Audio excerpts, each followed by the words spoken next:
hasn't been explained to me. Nobody knows what's going on. As far as I know, we're still in a democracy, and the people have a right to hear.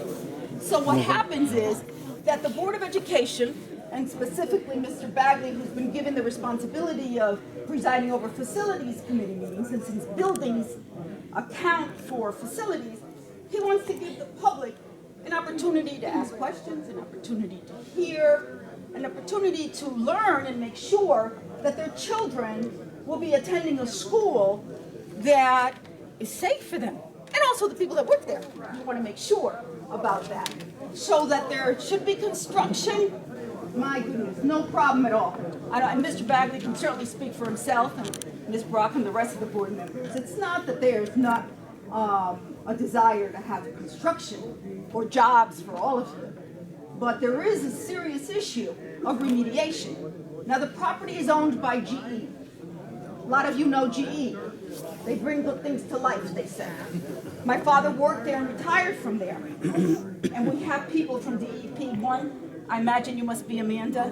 Thank you. She was wonderful when I called asking questions, and she's full of information for all of us. But the property is still owned. She explained to me that before this could move forward, there has to be something called a remediation action plan.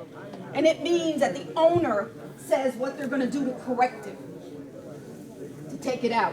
What is of concern is the fact that there is a portion of the lot, right? Not the whole 73 acres of GE. A portion of it is going to go to the school. As I understand it, and perhaps today if it's wrong, I'll be corrected, the understanding that most of us have, and from reading the information that I've read, is that the part that's going to be remediated is going to be the part where the school is. And in fact, the school is going to act like a cap on some of those whatever the contaminants and toxins, okay? There's a question about how the building was raised down and the bricks were buried over.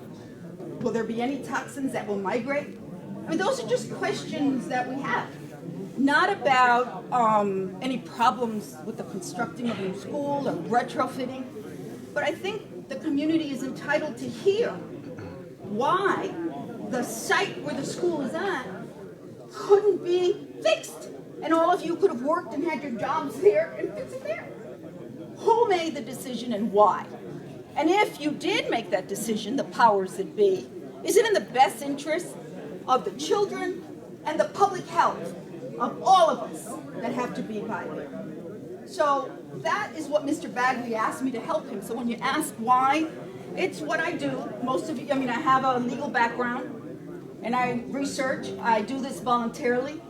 I do not charge for anything that I do. So I'm doing it as a service to assist Mr. Bagley and members of the board that have asked me to look into this to give the information because they believe that they didn't have access to that information.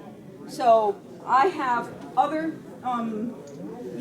matters, but I don't know what you'd like to do, Mr. Chair, in terms of moving forward on the Harding issue and the contamination and the